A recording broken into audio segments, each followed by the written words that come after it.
Hey guys, Silverlord here, back again with another review, and today we'll be taking a look at the McFarlane Toys DC Multiverse Collectabuild Jokerbot from the Target exclusive, oh boy, wave of Batman Beyond Future's End figures, which I've been taking a look at over the course of, well, the year, because they were released semi-quarterly. I don't know, the last three were kind of released 2 months apart from each other, while Batman Beyond came out way back during the spring. I think some of these shipping delays may have affected the release dates on these guys, but we were able to finish this guy before the year has ended, so that is a plus. That said, can we not do the Target exclusive thing ever again, please and thank you, because A, I've reviewed enough Target exclusives on this channel in the past year to last me a freaking lifetime, and B, kind of a dick move, not gonna lie. This was a very interesting thing that McFarlane Toys did. I know Hasbro does it with the G.I. Joe Classified series, but there's not a collect-a-build, build-a-figure, whatever you want to call it, involved with the Cobra Island stuff. So, you know, I would imagine most people who buy the Multiverse figures would prefer to be able to get the collect-a-build figures. Now, that's not to say that McFarlane Toys isn't going to release like a box set or a mega fig of this guy at some point, but I know some people who probably would want to have this figure, but unfortunately can't, because it's so darn expensive to get the Batman Beyond now. So, you know, yeah. But at any rate, getting into the meat and taters of this review, just kind of a straight up spoiler here. He's got a many faces head. You can rotate all the way around. It can be Batman, or it can be the Joker. A very, I wouldn't say Jack Nicholson-esque, but a very kind of 90s, 80s style Joker face on that. I really dig that sculpt. I hope to see it again on a Joker figure, actually. But getting him off the stand, which he doesn't come with one of these, but it does help him because of the wings and whatnot. Which, let's take a moment to talk about these wings. These are Widowmaker as heck. I mean, just look at these. They're super kind of skeletal. They're robotic. They're multi-jointed, kind of. You can only move them at the base here and here. And then they do have a hinge that allows them to go out. And then the ball hinge here, which allows them to bend backwards, rotate, and kind of rotate here as well. So you do get a lot of articulation out of these, but they are pretty pre-posed, to say the very least. They're not the most posable things in the world, but you can get some decent movement out of them. I tend to leave them folded up for space sake.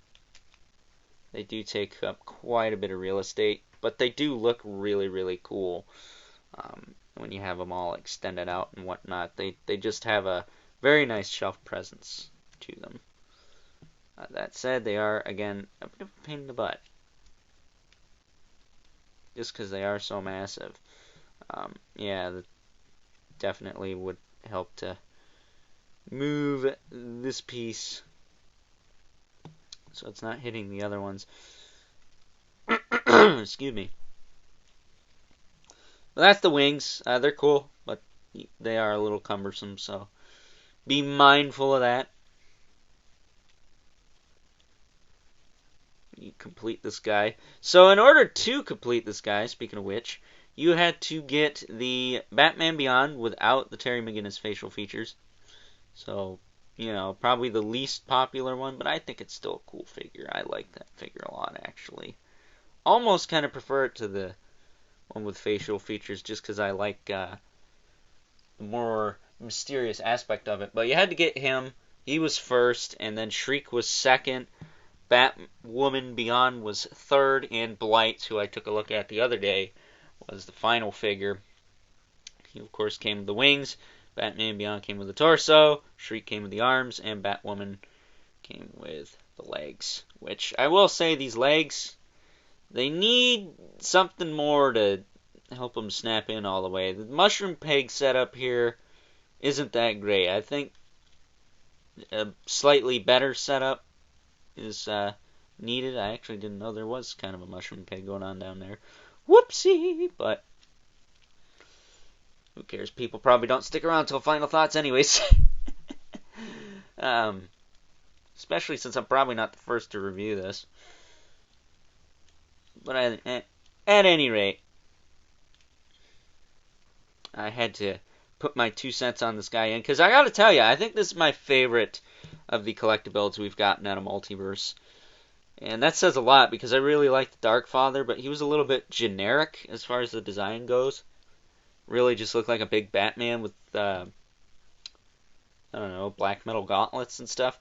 This guy is like a freaky robot. He's skinny, he's tall, he's skeletal in a way, and he's got the head that rotates around. You can have a Batman head, or you can have a Joker head, or you can have a Batman head, you know.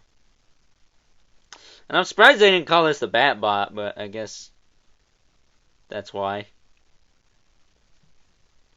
But I like this Batman face sculpt too. It's a really nice face sculpt on that. It does have decent range too in the neck, despite the fact it's got 2 chins to work around. You get a lot of nice tilt out of that. You get some up and down. I would say the Batman head looks up better than the Joker head, but the Joker head looks down better than the Batman head, so there's a trade-off there, I guess. Shoulders, standard McFarlane joint there. They got that ball cup butterfly thing going on. And they also pop off. Hold on a second. And we're back. Sorry about that. That caught me off guard. That said, this guy is really solid as far as the connection goes, aside from the legs. Again, I think the mushroom pig could be a little bit more pronounced there. But, yeah, I did not expect that to happen. So the shoulders do move out, as long as you don't rip them off like the Hulk. Oh, that's Marvel. Doomsday. And then he also has a bicep swivel. Works alright. He's got a double-jointed elbow, which don't look the best when posed. I think they ought to start kind of smoothing out the edges here. I know it looks better when it's flush, but there's a way to have the best of both worlds where, yeah, it's not going to look as good flush, but it will look good when posed. I think we need to find that happy medium there. That said, he, of course, has the ball hinge wrist that does work fine. Rotates, hinges, rotates again. Has a really nice kind of claw hand there. Diaphragm, you barely even get any back out of this one, which is ironic because usually they always move back, but the spinal cord on the back here hinders the backward movement, so you're not going to get a whole lot out of that. You do get some rotation though, and you do get a little bit of tilt. The waist, same thing, pretty static. You're not going to get a whole lot out of that either. The hips, however, you can get him to do the splitsies, and you can get him to rotate down there, but again, be careful because the hips do pop off. I might actually see if these aren't attached all the way. I feel like they are, but I also feel like they're not, because they just kind of slide on there. They don't snap. There's no sweet pop of satisfaction going on in that area, so that could be better. You can kick forward and back. He does have a double joint at the knee, which works pretty good. I have to say, it doesn't look as bad as the elbow. Let's get the wing out of the way here. You can get pretty good range out of it. Let's just take that off. Yeah. You can get pretty good range out of that. Not too shabby. And then as far as the feet go, he's got the swivel at the top and the rocker at the bottom with the hinge in between and a toe joint, which on this guy isn't terrible. It's probably positioned pretty well, and it's not as gappy as some of the ankle joints on these guys. And then he has the peg holes at the bottom of the feet for the display stand he does not come with, but you can get him to stand without it. It's just kind of helpful to have. So getting his leg back on. Yeah, I think they gotta work on the connection there, because it's just a little bit loose. When you get it in the right spot, it's tight, but I feel like this could be better. Maybe I'm not pushing it in all the way. I'll check that off camera, but pretty sure I am. But he also has this giant gun arm, which I almost forgot to mention. And this thing is awesome. It's super duper 90s Rob Liefeld-esque. And it does have a ratchet here. It is a very soft ratchet. That could have been tighter. And it does rotate here, but that's actually tight. So, I'm going to keep that where it is. You know what, screw it. There you go. It rotates. Successfully loosened up the hinge more. You're welcome. But, yeah, the hinge on this is pretty flop. So, maybe put some adhesive in there. Tighten it up a bit. Should be good to go. I don't get why this is like all nice and tight and then this side's all... But, whatever, I guess. Standing him at his full height, the Jokerbot is pretty tall. I would say he's probably pushing 9 inches to the top of the little bat ears, but I could be wrong. And I don't know anything about this comic, but some of the designs are absolutely crazy. And I kind of dig it. Now, obviously, it's probably not as good as the 90s show, the Batman Beyond animated series, but at the same time, what is? I mean, the Bruce Timm era of DC cartoons is, as far as I'm concerned, the best. I know the writers and the animators for the new direct-to-DVD movies, they pour their hearts out in those, but it's just, I'm so partial to that Bruce Timm stuff, it's not even funny. Although I don't like the fact it kind of crapped on Gargoyles when it first came out. That's kind of lame, but as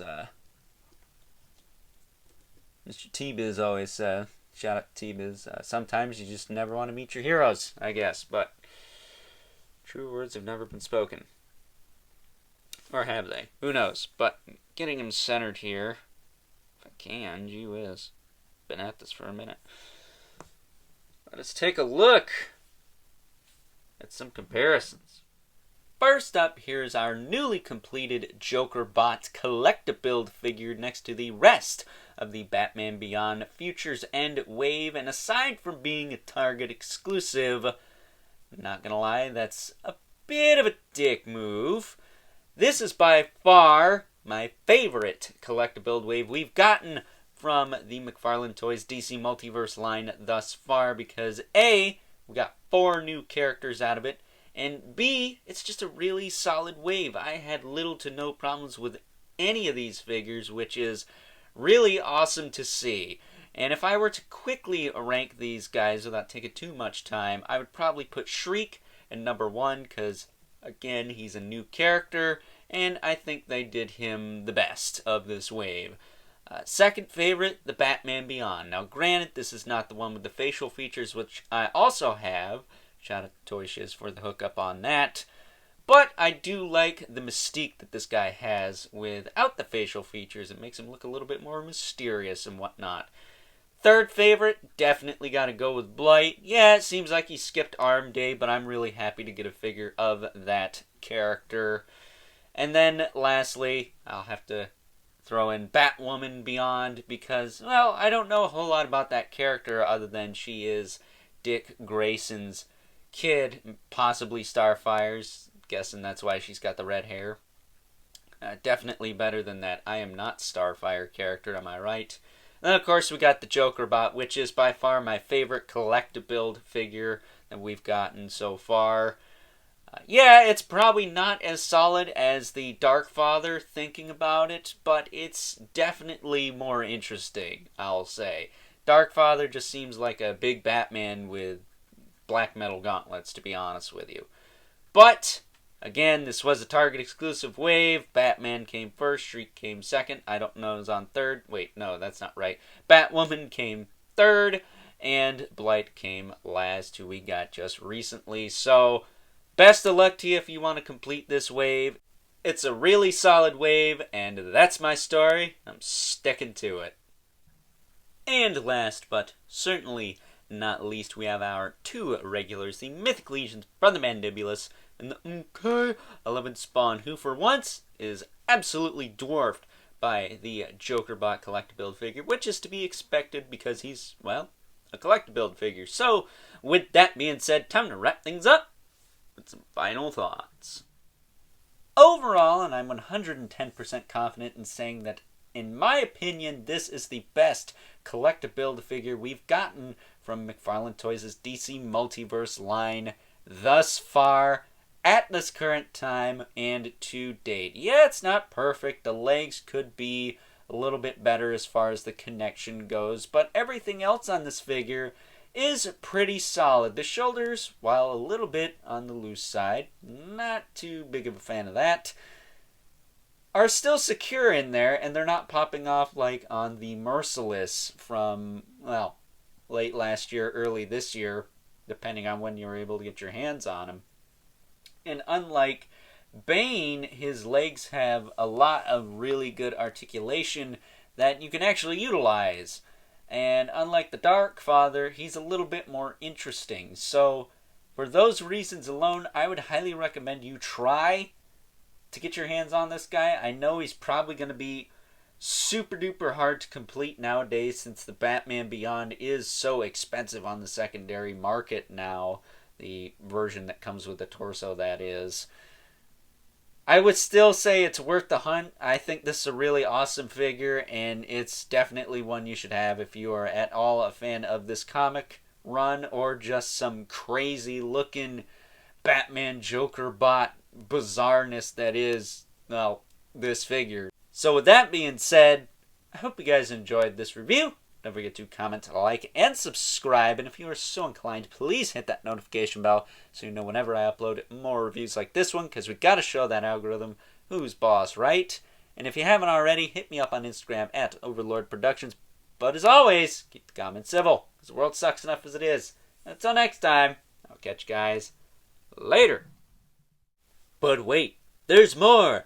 Yeah, I figured since your boy made a bit of an oopsie during the review, I would throw this on at the end to kinda, well, for lack of a better term, correct my mistake. So, for those of you who've been paying attention, remember that I said that the legs were not the most secure. Well, that is a lie. Sort of. I was able to shove these on here a little bit deeper than I had them when I initially filmed this review. So they are tighter, but there still isn't that pop of satisfaction that I would like to kind of ensure that these are nice and secure and not going to pop off or anything. Nothing like the arms, where those definitely kind of pop into place. But with that being said, he does stand a little bit better. His legs are a little bit tighter, a little bit more secure because of that. So I figured I would mention that at the end of the video, just to kind of let you guys know, hey, it's better than I thought it was, because this is a review after all, and gotta mention all these things in a review. So, with that being said, until next time, I'll catch you guys later.